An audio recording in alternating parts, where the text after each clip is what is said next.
Welcome to Talk Cosmos, the show where Sue Rose Minahan and her panel of guests bring you leading-edge astrology conversations through a journey of soul growth patterns connecting astrology's energetic cycles. Get ready to understand your path in the cosmic roots of the stars.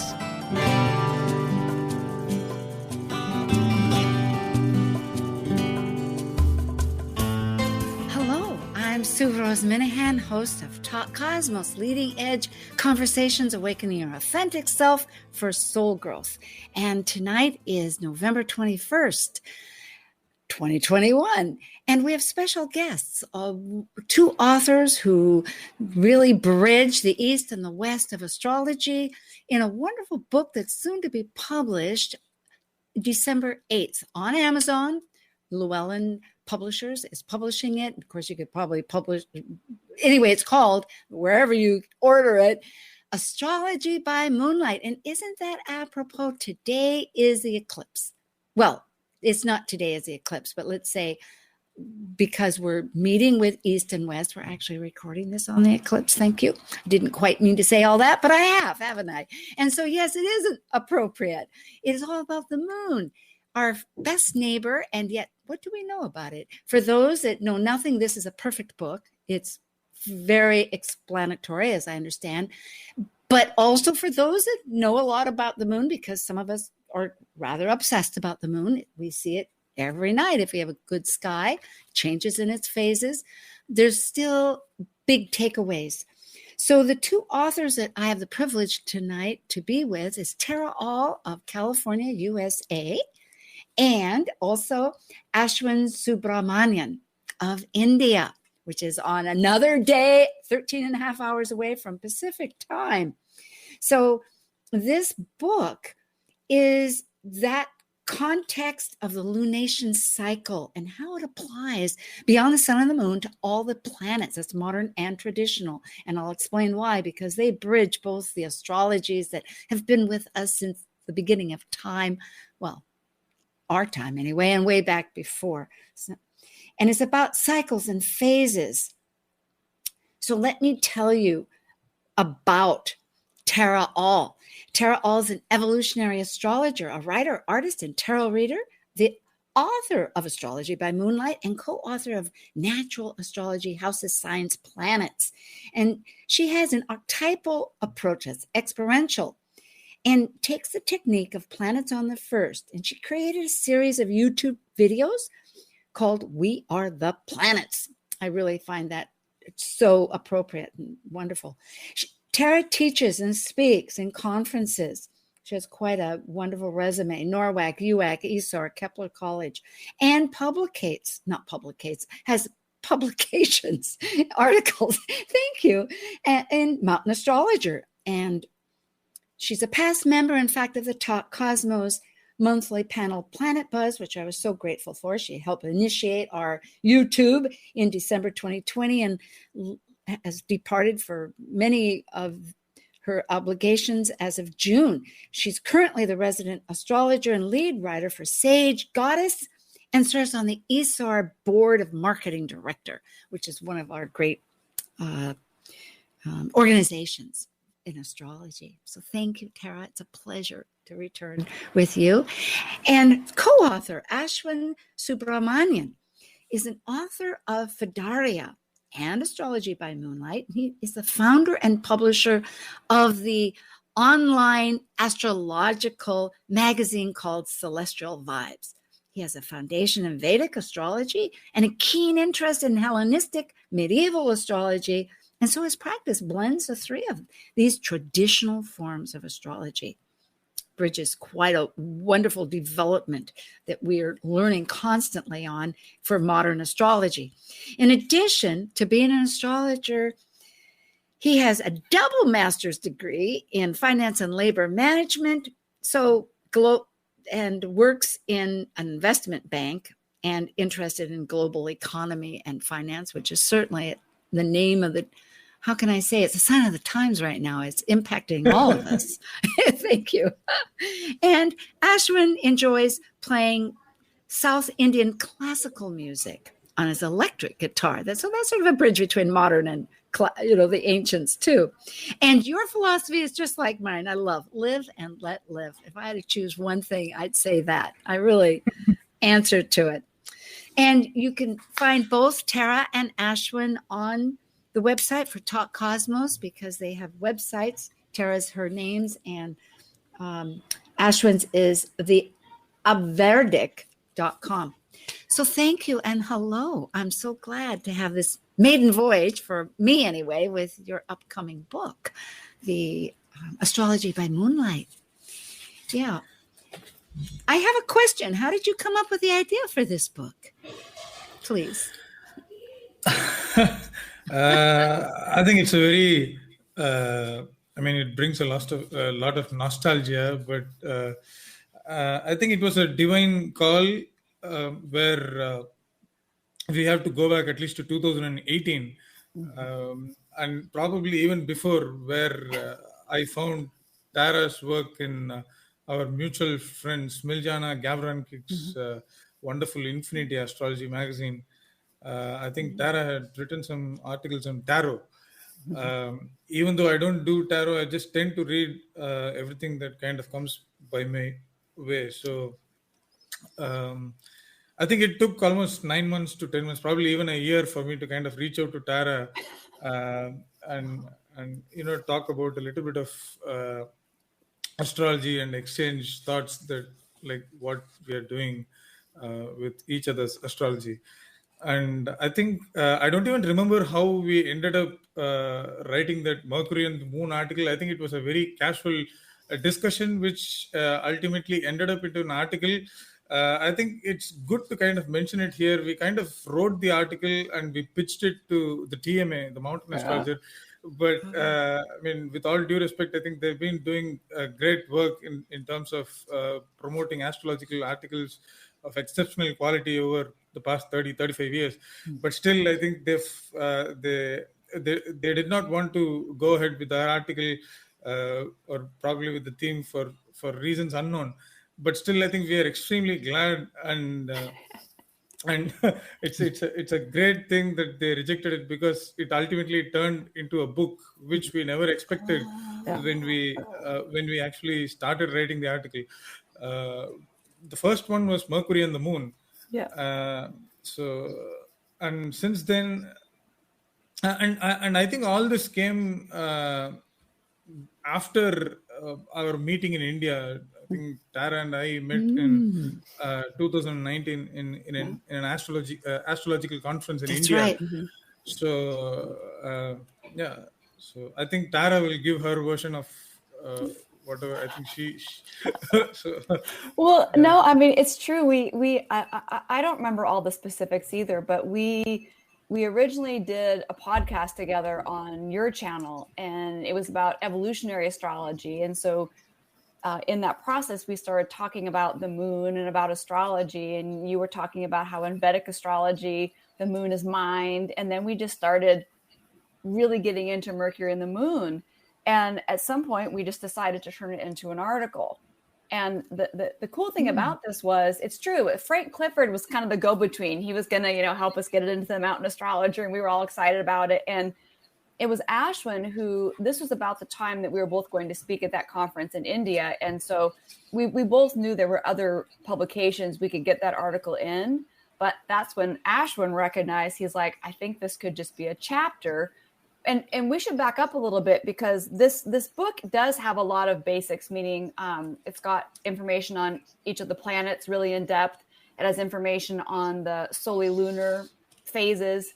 But what it does that I'm not aware that any other book does is it talks about the moon and phasal relationship with each planet. So in other words, what is your moon Mercury phase? What is your moon Venus phase? What is your moon Jupiter phase? Right. So love it. So and for us, there was no material to look this up. So we were really kind of investigating. Pioneering. And certainly, we're standing on the shoulders of Dame Rujar with the whole lunation cycle. And, I have such respect for Dame Rujar anyway. It was a delight to be able to take that material and work with it in a new way. But so we just, when Ashwin says it's a divine calling, we both feel that way. And even in our working together, and feels like a very moon thing too. Like intuitively, we just sync.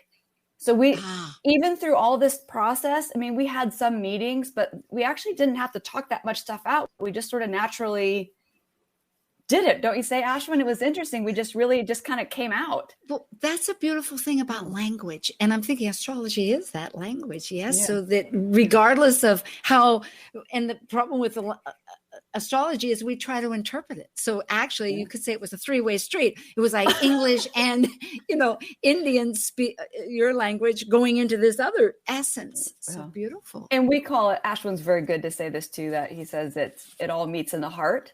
And that's very much the moon. And so for us, we weren't writing this book to try to give a bunch of answers. We wrote the book to really expand our consciousness around what working with the moon can look like in different ways to work with a chart that aren't so static, right? In some ways, we work with so many things that don't move. And this is a way to really work with sort of life cycles and phases are all about working with things as they move. And that's, that dynamic energy is interesting, but yeah. Well, unless you had another comeback here, Ashwin, I don't want to stop that, but I had another question. But what did you have shall I ask it, or did you have some feedback that you wanted to elaborate on? No, here, I think as Tara mentioned, we did not have much to talk about. I think we had a total of 3 meetings for the entire book. Like one was just after the Mercury moon thing, when we actually decided, Tara went back to US from the Indian trip, and we had a meeting on Zoom, and that's probably when we decided that it's going to be a book. So when I pitched in the idea, and when we both, there is no agreement. We could just say yes. There's no other point of conversation. Got it. So, amazing. Well, I was thinking. Go ahead. Sorry. No, I was just going to say that we also had a challenging time when both of us had some health issues by the third quarter and the fourth quarter of 2019, where we did not make much of a progress, which is when we again had to fall back and have a meeting.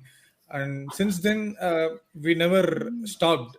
But I think we had one meeting towards the end when we were about to write about the outer planets' relationship with the moon. Yes. So that's the exact 3 meetings that we had for the entire book. So how interesting. That's like personal, social, and intrapersonal. You could almost say, you had these 3 meetings and one comment, in a way.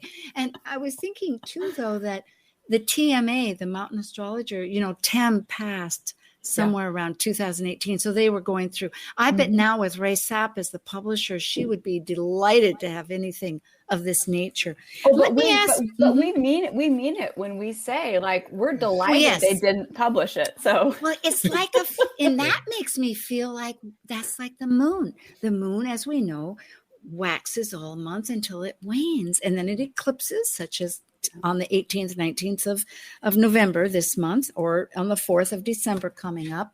And it's that experience, that one prompting the next angle. So because maybe that was really all about how it was relating to your planets too. Like, I don't know, but so maybe you've covered this, but you have 2 different perspectives and backgrounds, but it seems like it flowed even through the cultures, that this really wasn't an obstacle. If anything, you use the material as a resource, and it just, good. Yeah. And for me, Ashwin's been such a huge, really instrumental for me. So Ashwin in Western astrology is a Sagittarius, and I have North Node in Sagittarius. So for me, doing this, like,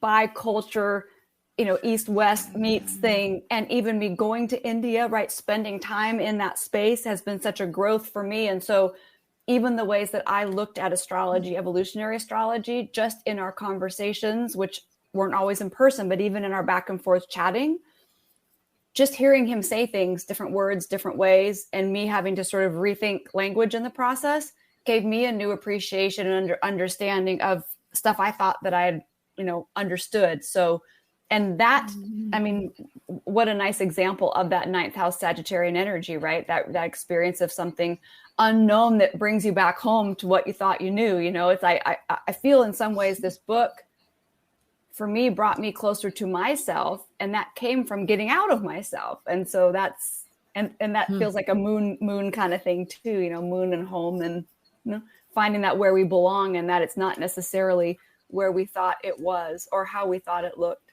So that's perfect. And Ashwin, how for you and with your traditional, which is different from the evolutionary in some ways, although they both use the nodes hugely, you know. Yeah. So see, I think it was quite easy for me to work with a lot of things that's foreign to me, because I was very much introduced to Western astrology even before my association with Tara, but I was not largely introduced to the idea of the outer planets. So I had to spend some time and kind of go through a lot of things, and I had to read through Stephen Forrest's works and all those things, and I had to use outer planets for at least a year to kind of be able to understand what's happening. And especially when it comes to outer planets, I think there is a lot that I learned in probably just 1 hour conversation with Tara that I mentioned a few minutes back. Like that's the last call that we had for our book. So I think that was one of the most instrumental things, and that's probably the first time I actually took notes for our book, because I'm a very spontaneous person and a very organic person, and I don't have this habit of taking a pen and a paper and kind of writing it down, but I had to kind of have this schoolistic approach to kind of get in line with the inner space of the outer planets. So but apart from that, as Tara earlier mentioned, we did not have much of reference points, although the idea of planetary phases and the relationship between the two planets are not alien to astrological circles. But I think we kind of expanded on the solilunar idea of Dane Rudyard, but the most earliest reference that we probably have to some extent is Firmicus Maternus, the 4th century astrologer, but we did not kind of have access to that at that particular point of time. I read Firmicus Maternus a bit later, but I think that is the most solid work that's ever written in traditional astrology, as far as I know, with regards to moon, its relationship with other planets, but still there is no phases. So I think with phases, I think we clearly expanded on Dane Rudyard's idea of the sun moon to again between moon and all the other planets. So and we had to kind of relate from our own personal experiences. So we used to talk how. So we used to talk how we used to kind of have this. I have this moon Venus opposition in my chart, so I had to talk about how it is, and I have this moon Jupiter and moon conjunction, so I had to kind of relate with my personal experience, and so did Tara. And we kind of had multiple conversations about how our own charts kind of taught various things to us, and given the fact that Tara is already doing her planet in first series, she probably was doing, I think you were doing it for probably 1.5-2 years before our book. So I think all these personal experiences and prior astrological experience kind of helped us understand a lot of nuances, and especially the inner manifestation of what a planetary phase could kind of mean to a specific person, not in terms of just event manifestation, but also in terms of how things can manifest internally and help in personal growth and development. That's the beauty. I am eager now to hear all and any insights that are coming forth, because really that is the fact, isn't it? The moon is our personal gauge, our compass to how we're feeling, how we're manifesting. It's in each of our different signs, and it's always shifting and telling the story. So again, yes, as it was just put on, this is Astrology by Moonlight by Tara All and Ashwin Subramanian of India and United States. So the wisdoms, what flushes forth that we have, that either, we can begin, either of you can begin to share that maybe whether it was, I know you spoke about Mercury, and then you have the opposition with Venus, like how would...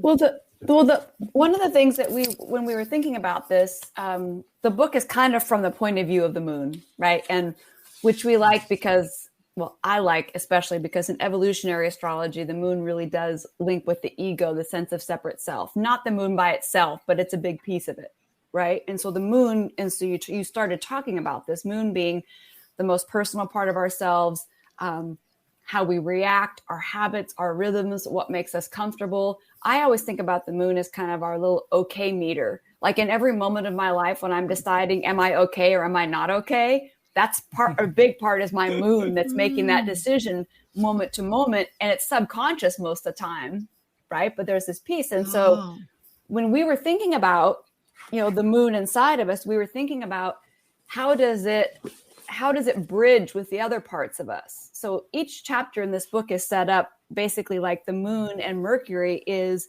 bridging the heart and mind, right? Bridging the emotional and the logical mind. So each pair, moon with each planet, is a different bridging. And how those parts of you, for example, moon being emotional mind, Mercury being logical mind, the phase that those are in together shows you a lot more or reveals a lot about where you are in bridging or integrating those two parts. Yes. So, for example, if it's a new phase, the heart and mind or the intellectual, emotional mind have just kind of come together, right? Astrologer Mark Jones talks about that conjunction, the new conjunction, like two people are on a couch for the first time together ever. They've never sat together before. So that's such a different feeling than, for example, full phase, where they've been doing half the cycle together. And now there's, a different perspective to see each other. So we dance kind of around or through each of the pairs in that way. And so, for example, Moon and Venus, bridging me and we, right? Moon being me, Moon being me, myself, and Venus being me in relationships. And so all of us can think about our own experiences of, everybody's different. Some people are more focused on the me, some are more focused on the we, right? And you can see some of that in the interplay between the moon and Venus. And again, the phase will kind of show you where you are in that development. What I want to mention that was especially cool about this is, and Ashwin and I agreed a long time ago that we wouldn't tell people who wrote what part of this book. Some people may be able to figure part of that out. And honestly, some chapters we split up. Some chapters, one of us did the intro, one of us did the phases. Some chapters, so we tried it different ways throughout. But what I really enjoyed was when he wrote one, and I would go back and read my phase the way he wrote it. And it was just amazingly on point in ways that I would have never thought or said. But when I read it, I was like, oh my gosh, like that's, and sometimes it would even be a little bit like, it almost felt a little bit like, someone getting you naked for a second because they see something that you're like, how do we know that? And so that gave me kind of more encouragement, like to work with this even more. And to this day still, I keep this little list of all my little phases on my desk, and I go back and I relook. Oh, I love this. Yeah. I just love it. Yes, I think I love the idea of the synodic, not just the sun, but the two planets. Like last year we had Saturn and Pluto, and we had, and then there was just recently Mars, of course, every 2 years. It's really pivotal. If how much information can we take in at any one time? But if we were to focus on something, and the moon is absolutely great. I think you have something to say here, Ashwin. I want to hear it, but I'm thinking of the moon and Mercury. If I remember with mythologies, that really the moon is our first thinking, isn't it? In some ways, yes. They're so related. There's some thinking about that. I think moon is all about what we want. So it's a human tendency to kind of look at what we want at that particular point of time. So it's really not about what's good for us or what's bad for us. But I think Mercury kind of points out to us in terms of what's good or what's bad for us, because Mercury knows how to rationalize things. But moon is pretty much a lot more selfish. And it's more worried about the native's heart and what he or she thinks. So I think that's probably the best differentiation that we can give, and it's more. I think it's more easier to kind of understand if someone reads the book, especially the Moon Mercury book. It kind of sets the foundation for the entire book. Actually, the introduction that we have given is quite solid. I don't think we could actually give a better introduction, but I think the entire idea of this Moon and Mercury kind of sets the foundation for the entire book. So people will kind of learn how to differentiate various phases and how to actually interpret different phases and different relationships between planets, because Mercury opposing the moon is not the same as Mercury in conjunction with the moon. It's completely opposite. So it's interesting to kind of play with these ideas and see how as Tara mentioned, Mercury is the rational mind or the logical mind, while moon is the emotional mind. So it's when the moon and Mercury are conjunct, it's actually like emotional mind and logical mind are in one place.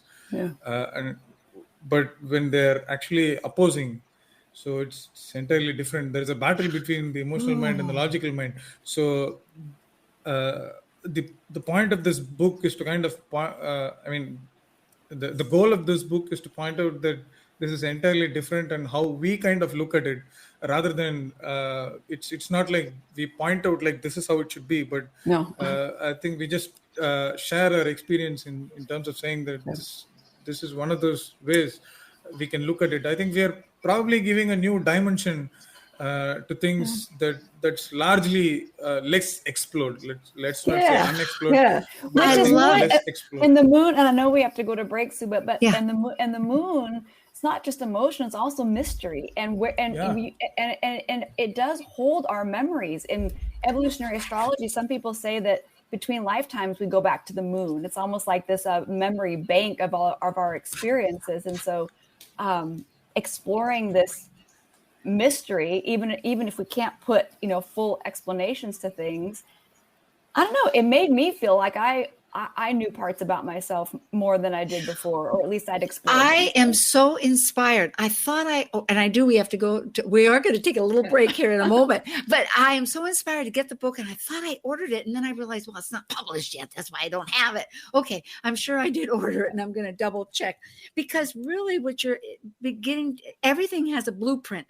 Like if we take anything, usually it's from Aries, like if we have a yod, it goes to the 150 to Virgo and Scorpio. So here you suggest, in a way, I'm interpreting this as a foundational, because it's really, what a perfect way to say rational, irrational. Well, we will find out in a moment more of this mystery with Astrology by Moonlight with Tara All of the USA and Ashwin Subramanian.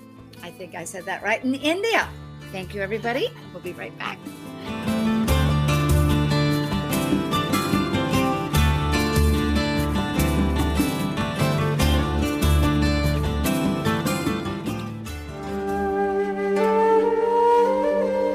While we take a break from this week's edition of Talk Cosmos, let's take a look at this cycle's archetype. We are currently in the yin period of Scorpio, traditionally ruled by Mars, now ruled by Pluto. By departing a cycle based on comparison between extreme energies finding balance, Scorpio commits a relationship to exchange resources, experiencing power and powerlessness for the purpose of soul growth transformation. As a fixed water sign that is extreme, intense, and secretively deep, Scorpio's passionate nature questions the psychology and mystery concerning life and death. Talk Cosmos brings you leading-edge astrological conversations with hour-long programs each week on KKNW. The show goes live every Sunday from 1 to 2 p.m. Pacific. Talk Cosmos weekly programs are also available to watch live on Facebook and YouTube, along with daily chats throughout the week on the Talk Cosmos YouTube channel.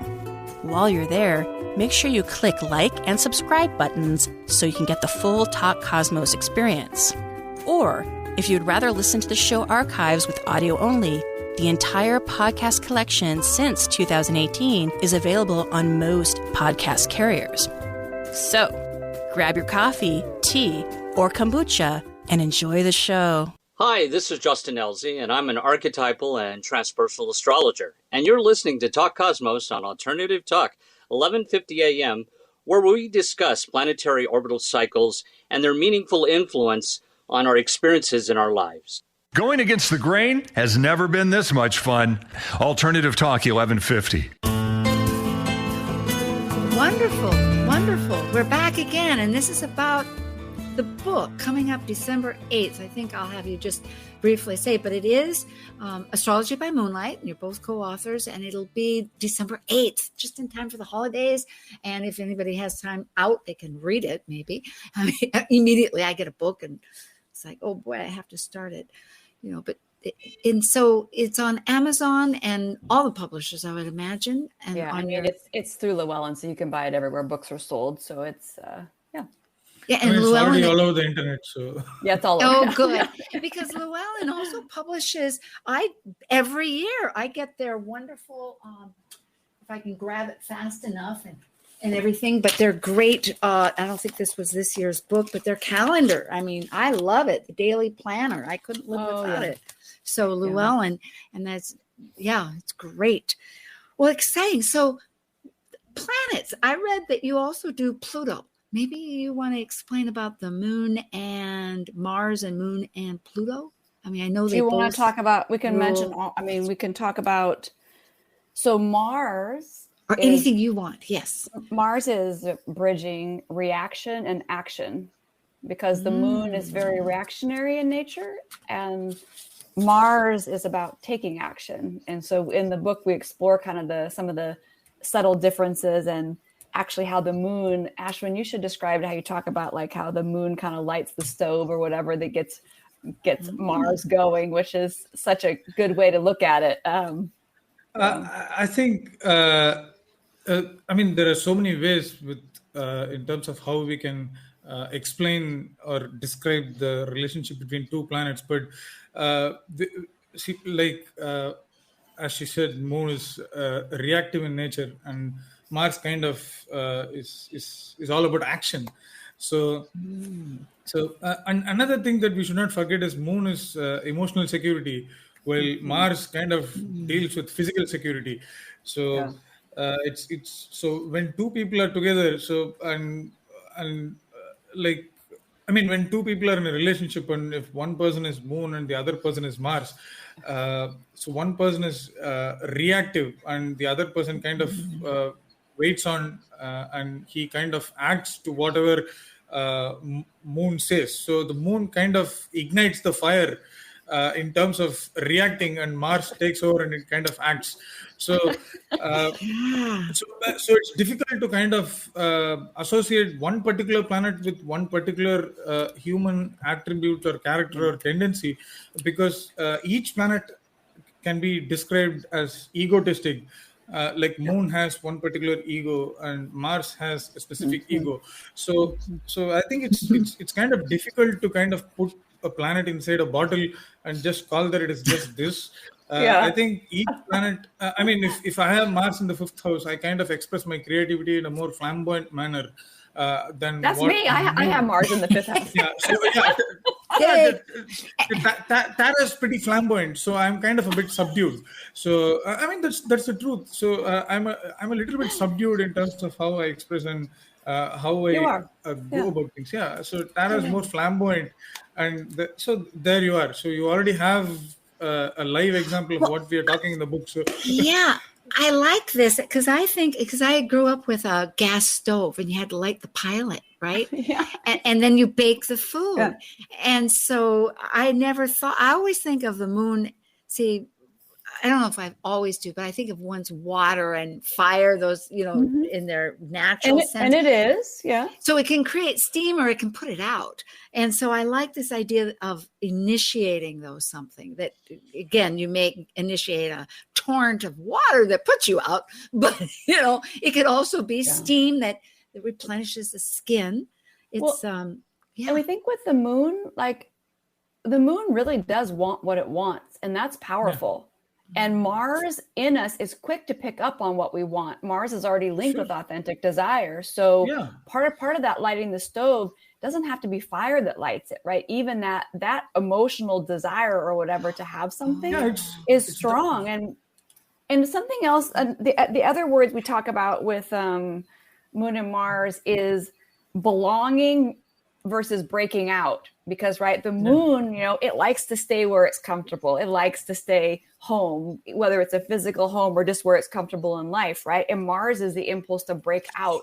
And so in addition to the reaction action, we're also dealing with those two dynamics in here. So, should I stay? Should I go? Right? There's this whole back and forth thing. But it's funny how reaction turns into action, So there's, like Ashwin was saying, they don't think these things don't operate by themselves. This is why astrology is so dangerous, because we break things apart and nothing operates without the rest of it happening. I remind myself over and over again, if I'm talking about a separate thing, it's never the whole thing, because the separate thing it's not separate. Yes. Duality. Yeah.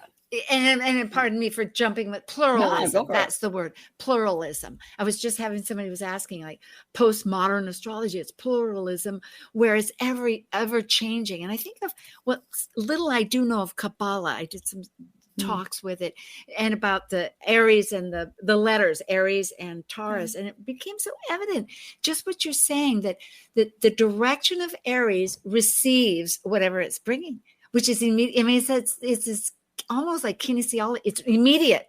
It's not, you're right. We tend to look at it like under a microscope, like, oh, what is this? Okay. Blah, and define it without the relationship. And you're bringing in all the relationships. And if you put Moon and Mars together, that's a powerhouse for going after what I want. The two of them together. I mean, that's a lot of, what would you say, Ashwin? Like lighting the stove and turning it into a big flame.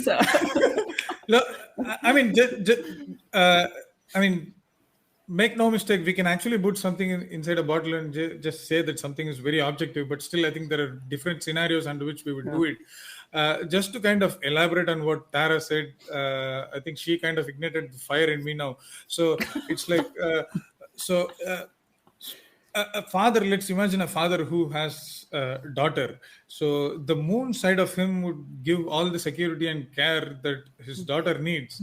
Well, the Martian in him would kind of take over when there is some kind of a danger that is occurring to a daughter.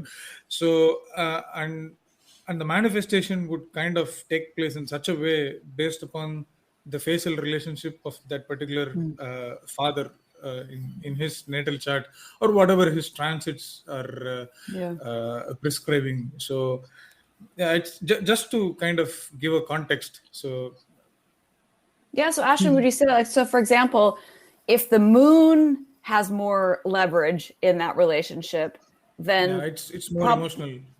And also probably the more nurturing, protective sort of the instinct to, like, take care of it is here. And if the Mars is stronger, right, it's just like, it's like a different energy leads.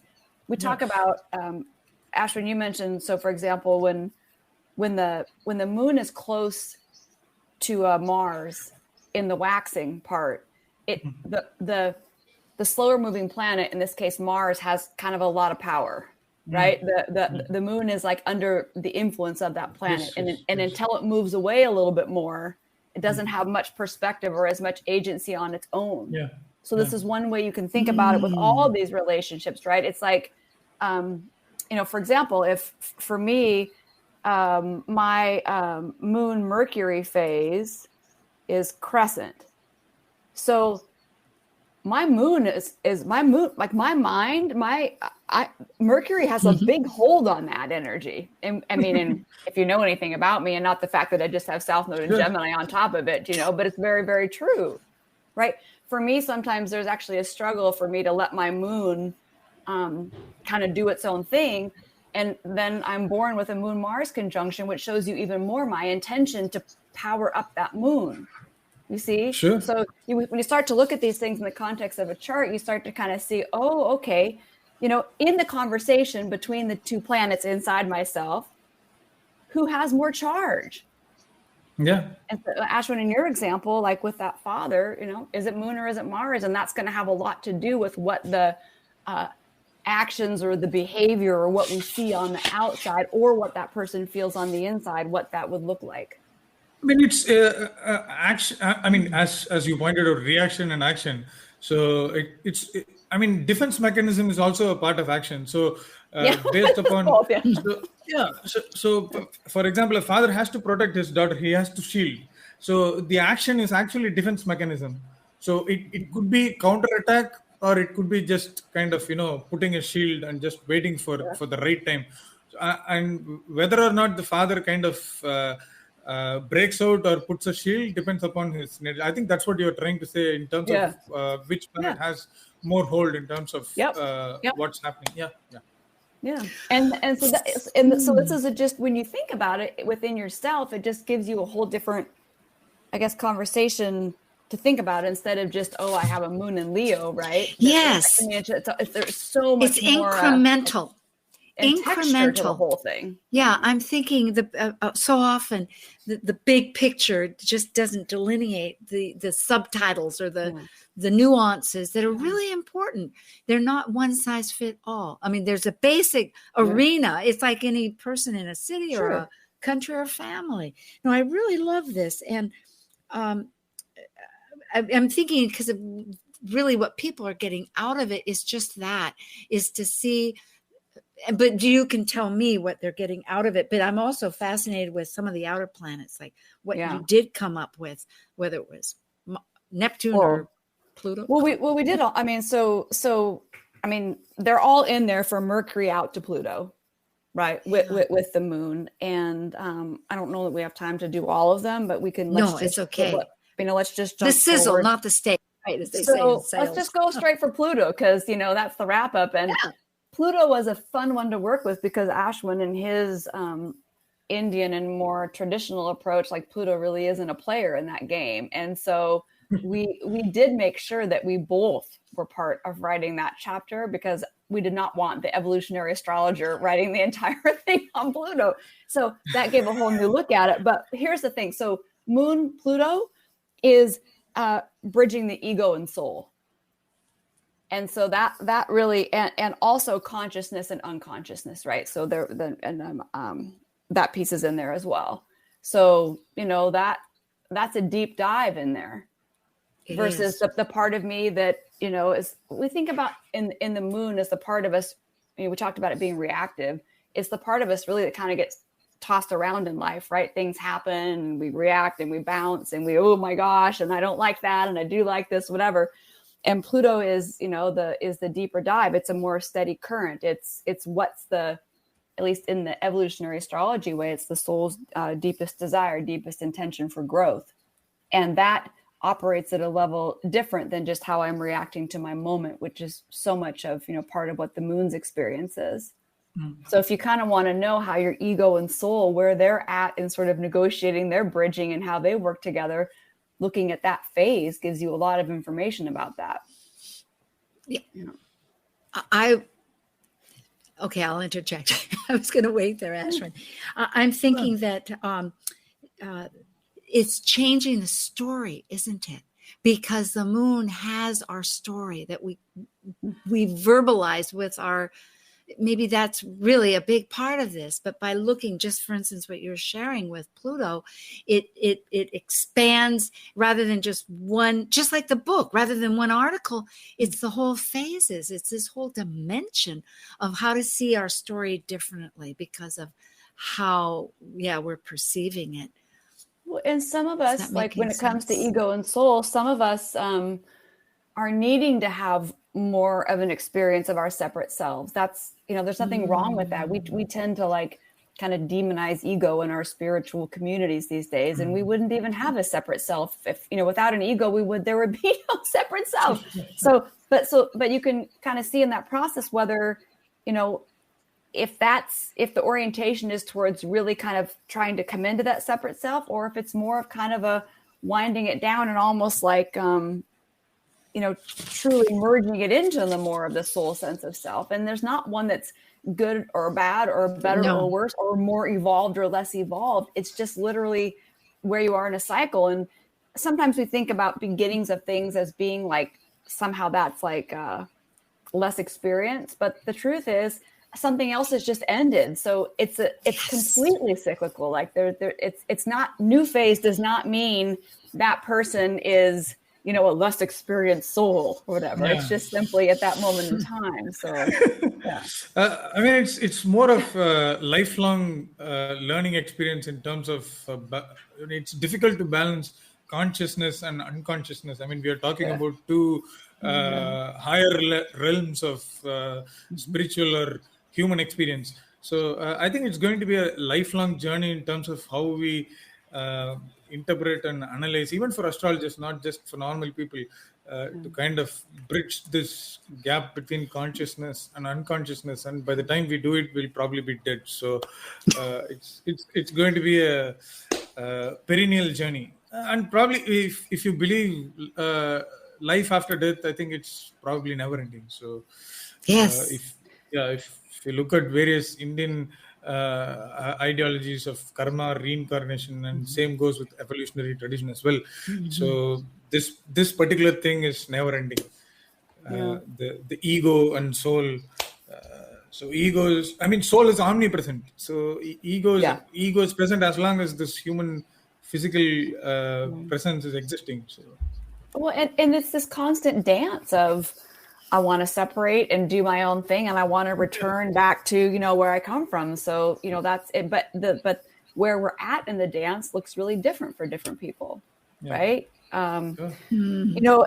Sue, one thing, like with Neptune, which is one of my favorite ones, but with Moon Neptune, we talk partly about bridging time and timelessness, because I love it. Moon. I mean, I know we normally equate Saturn with time, and I do not disagree. No, I hear you well. But Moon is also a timekeeper, right? And the idea that there is some sort of time, and so, just like the for some of us, right? Neptune, we're more in that space. Other people are much more rooted in the Moon sort of presence of, here right now, whatever, here, what I need. And so, and again, knowing where that negotiation is or where that integration is happening, it's quite interesting. Right. And it's because the Moon and Neptune are both mystical. So we talk about how, there's similarities, but then how those become different. And that's because the Moon, is terribly attached to what it needs and what it wants. And even it's, the Moon in a big part defends our self-image. Right? You just explored a whole, I'm thinking about my chart. I have all of that in the first house. I've got Neptune, I've got the Moon and the South Node, and the Moon is separated. And by EA ways, evolutionary, 10 degrees, it'd be like, they're conjunct. It's a wide conjunct, but it's the Moon, it's the luminary. And so then now I'm thinking, but my South Node, which is in Libra, I was thinking, well, what's happened is I must have wanted to separate from the one, the all, as I'm seeing, you can think of as Neptune. We're all like this homogeneous, into being my North Node, which is Aries, right? Into like my separation. So it's like, thank you. I'm definitely a fan and an advocate now. This book is definitely is your Neptune Moon conjunction, is it new? Yes, it would be new. No, it is new because the faster moving planet is the Moon. So the Moon had conjunct and it's waxing. Yeah, it's waxing. So I was thinking about that too. It's not. So what you just described makes perfect sense. Your separate sense of self is trying to just get away from Neptune. right? You see? Well, and but on the same time, it's all that moon business. So it's like remembering. It's like, it's it's a constant affair. It's like remembering all of the past, but then yet trying to let go and go, well, that was fine and it was wonderful. I can move on now. But who's with me? I mean, it's like trying. I was just going to say that it's like trying to find illusion and also disillusion at the same time. So yes, very good. Yes, and just working with imagination in the meantime. Yeah, listen to this. So I'm reading from the book. A Moon Neptune new phase person, especially at the conjunction, is particularly sensitive to the environment. The individual has just stepped through the door into a new state of consciousness and will need time to adjust. We can look at this as a baby born into a whole new world. Sometimes when we start a new cycle, we don't even recognize we've made the shift. It's doubtful a newborn baby grasps the magnitude of potential in its birth. Regardless, Moon Neptune new phase individuals are finding a new rhythm that connects them with something greater. So, and then it goes on to talk about how the moon can fall under Neptune's spell in this particular position. So, and Sue, I know you well enough to know this, right? And for some people that's frustrating because it feels like, why isn't it more accurate? Why isn't it on time? Why is it whatever? And that's what I'm saying. Part of this, you come from this space where those things don't even matter. True. And so that's once we can understand these things a little bit more, I mean, one, it gives us more compassion for ourselves and others, but also it's like, Ashwin, I think you mentioned this, like, it's just different frequencies and different ways of tuning in. And so when we recognize, especially with your North Node in Aries, you're just figuring out how to get out of the, Well, it's most to kind of tie it together. And thank you both very, very much for all of this. I did just move to Hawaii as of a year ago today. And so with the pandemic, which we're all experiencing, India, I will have compassion, had a hard time of it. It was in the news and hope it's going better for everybody.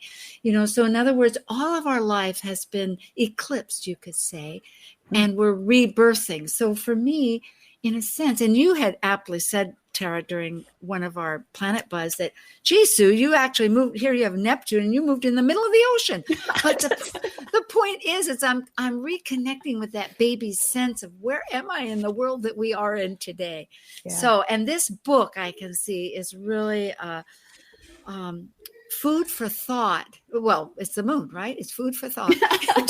Talking about the moon and Mercury. Yeah, right. Astrology. The whole title. Give me the whole title again, please. Well, it's Astrology by Moonlight. And then the subtitle is Exploring the Relationship Between Moon Phases and Planets to Improve and Illuminate Your Life.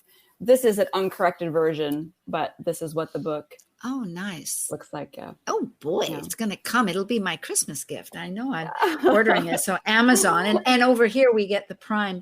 You have to. Yeah. Well, gosh, in a nutshell, and we're having the Moonbeam team next week, folks, so we can learn about the Moonbeam and more about the moon. It's our friend here. Do you have some thought that you're hoping? There's so much that you've said for people to get out of it, but some takeaways or extra thoughts that you want to lend before we sign off in a few minutes? I think we have said most of the things, but one thing that I would like to add is that this book can be read by anyone. So it's not just the traditional astrologer or evolutionary astrologer. And I come from a place because I say this because I have this personal experience. I'm a very predictive and an objective astrologer. So if I believe in kind of pinpoint predictions, but Tara is coming from the other side. And when both of us can kind of bring a collaboration to work together, I think reading is not a problem at all. So anyone can read this because everyone is everyone has these planetary relationships in their charts, and everyone would really want to understand what's actually going on in terms of the planetary relationships. Let's not just take into houses or signs, basic elementary planet relationships. I think it's very rich to kind of understand, to be able to understand how our inner self is going to react or act towards the anything that happens externally. So, yeah. And if you That's just good. want to learn about the phases, there's just great foundational material in here. And Ashwin, I'm going to add to what you said. The moon is about everyday people. This book is, I mean, it's meant for all of us. Oh, thank you. I really love having you back again, Tara. Thank you, Sue. Such a pleasure to meet you, Ashwin Subramanian. I've heard wonderful, kind things about you. And you have celestial vibes. And I know, Tara, you're all over the beautiful map with Isar and this wonderful book. And thank you. It's just nice to be here and have this talk together. Thank you, Stu, for having us. Bye. Okay. Till again. Thank you for joining us on Talk Cosmos, the show where Sue Rose Minahan and her panel of guests connect soul growth patterns with the energetic cycles of astrology. Be sure to tune in next Sunday at 1 p.m. Pacific Time to continue your journey through the roots of the cosmic pathway.